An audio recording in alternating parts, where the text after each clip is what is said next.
Hello guys, welcome back to my YouTube channel blogger Mahi YouTube চ্যানেলে সকলকে স্বাগত জানাই। আজকে এলাম আবার একটা নতুন ভ্লগ নিয়ে, বসন্ত পঞ্চমী স্পেশাল আমাদের বসন্ত উৎসবের ভ্লগ নিয়ে। তো এই দেখছো আমার আজকের লুক। তো রেডি হয়ে আমি আসলে আজকে দিদির বাড়িতে এসেছি, তো ওখান থেকেই যাব আমাদের মঞ্চে। ওখানে স্টেজ রেডি হয়ে গেছে, তো চলো আমার সঙ্গে তোমরা আমাদের বসন্ত উৎসবের মঞ্চে। আর সকলকে দোলযাত্রার অনেক অনেক শুভেচ্ছা জানাই। দোলযাত্রা খুব ভালো করে কাটিও। Happy Holi to all of you and your family. তো চলো আমার সঙ্গে তোমরা সকলে।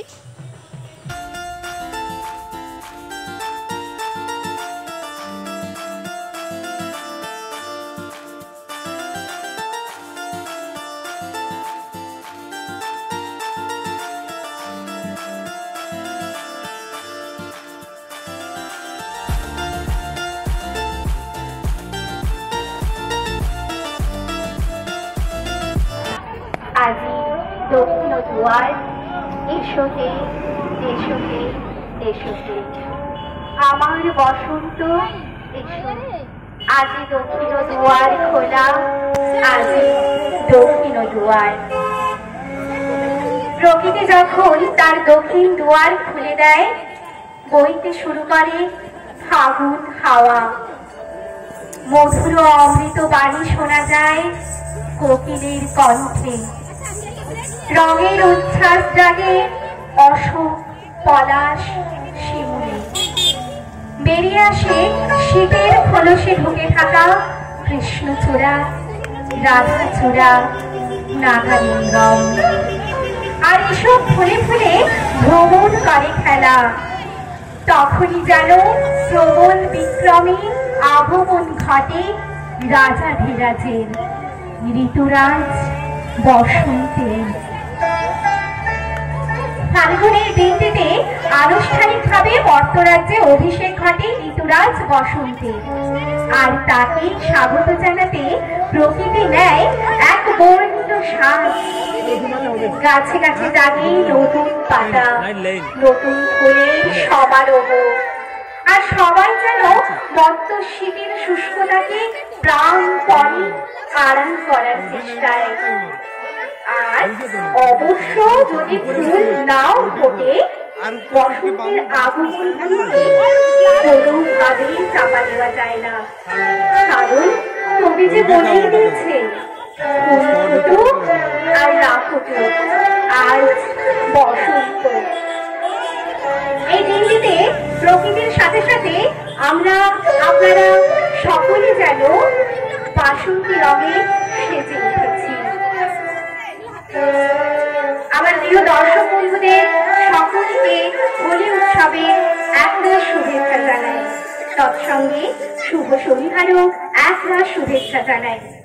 প্রকৃতি যেমন তার সাজসজ্জায় আনন্দময়ী হয়ে উঠেছে, ঠিক তেমনি এই আনন্দের ছোঁয়া মর্মে মর্মে আমি, আপনি, আপনারা সকলেই উপলব্ধি করছি।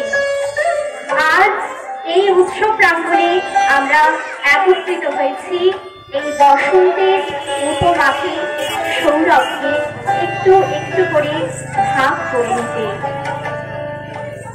প্রিয় দর্শক বন্ধু, আপনাদের সকলকে স্বাগত জানাই আমাদের এই সুন্দর সাংস্কৃতিক সন্ধ্যায়, আমাদের উৎসব প্রাঙ্গণে। সকলে আমাদের সঙ্গে থাকুন, পাশে থাকুন। প্রায় ৮০% কবি, লেখক প্রকৃতির অপরূপ সৌন্দর্যে মুগ্ধ হয়েছেন।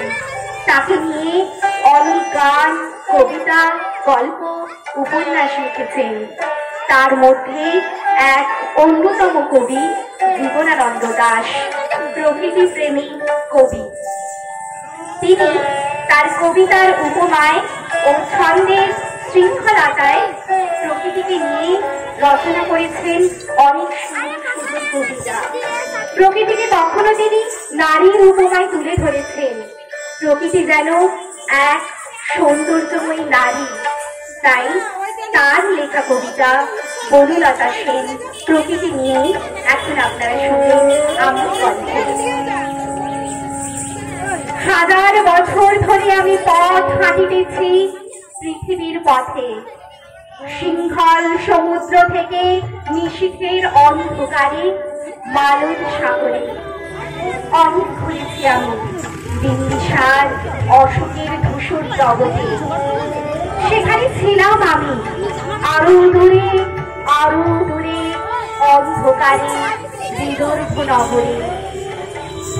আমি ক্লান্ত প্রাণ এক, চারিদিকে জীবনের সমুদ্র স্বপ্নে আমারে দুরন্ত শান্তি দিয়েছিল নাটোরে বনলতা সেন। চুল তার কবেকার অন্ধকার বিদিশার নিশা, মুখ তার শ্রাবস্তির কারুকার্য। অতি দূর সমুদ্রের পরে হাল ভেঙে যে নামে হারাইছে দিশা, সবুজ ঘাসের দেশ যখন সে চোখে দেখে দারুচিনি দ্বীপের ভিতর, তেমন দেখেছি তারে অন্ধকারে। বলেছে সে এতদিন কোথায় ছিলে? পাখির নীড়ের মতো চোখটি তুমি নাটোরে বনলতা সেন। সমস্ত দিনের শেষে শিশিরের শব্দের মতন সন্ধ্যা আসে, ডানার রৌদ্রের গন্ধ মুছে ফেলেছে। পৃথিবীর সব রং নিভে গেলে পাণ্ডুলিপি করে আয়োজন।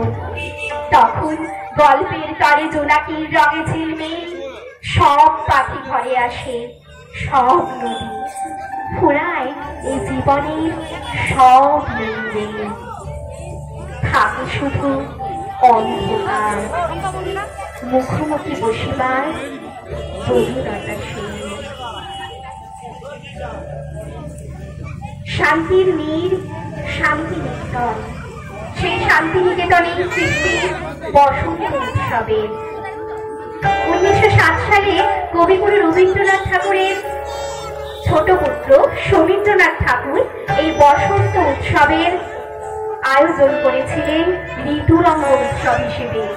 সেই ঋতুরঙ্গ উৎসবেরই পরিবর্তিত পরিমার্জিত রূপ আজকের বসন্ত উৎসব। এই উৎসবে মনে পড়ে সোনাঝুরির সেই গয়না, সেই রঙিন পোশাক, শান্তির সেই সদন, সেই রং, সেই আবির, সঙ্গে কবিগুরুর রচনাবলী, গানের উপমা, কবিতার ছন্দ, যেন এক টুকরো শান্তির ভেতর, শান্তির নীল। এখন আপনাদের সামনে এক টুকরো শান্তিনিকেতনের রং আবিরের ছোঁয়ায় মঞ্চস্থ হতে চলেছে আমাদের সাংস্কৃতিক অনুষ্ঠানের প্রথম পরিবেশনা, ছোট্ট ছোট্ট শিশু শিল্পীদের দ্বারা পরিবেশিত একটা নৃত্য।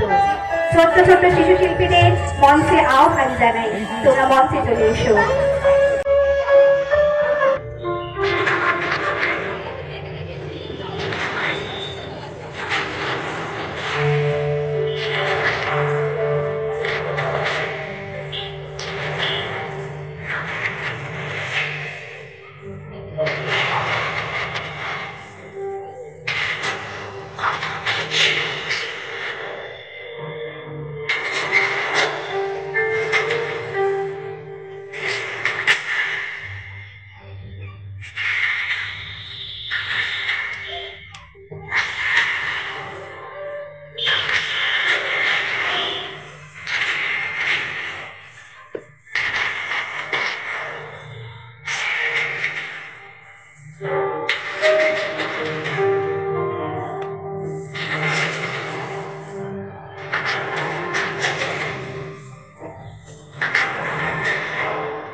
আজকের ব্লগে তোমাদের সামনে তুলে ধরলাম বসন্ত উৎসবের প্রথম পর্যায়। আমি কিভাবে শুরু করলাম কবিতা দিয়ে বা কিভাবে অ্যাঙ্কারিং করলাম সেই মুহূর্তটা তুলে ধরলাম। তো তোমাদের কেমন লেগেছে অবশ্যই নিচের কমেন্ট সেকশনে একটা কমেন্ট করে জানিও। ভালো লেগে থাকলে ভিডিওটা লাইক করো। আর অনুষ্ঠান তো তাড়াতাড়ি শেষ হয়ে গেছে, আমরা বাড়িও ফিরে চলে এসেছি। এই ভিডিওটা এখন বাড়িতে থেকেই করছি। তো যাই হোক, সকলে ভালো থেকো, সুস্থ থেকো, হোলির রঙে সকলের জীবন রঙিন হয়ে উঠুক এই কামনা করি। দেখা হবে পরবর্তী কোনো একটা ব্লগ ভিডিওতে। আজকের মতো এখানেই বাই।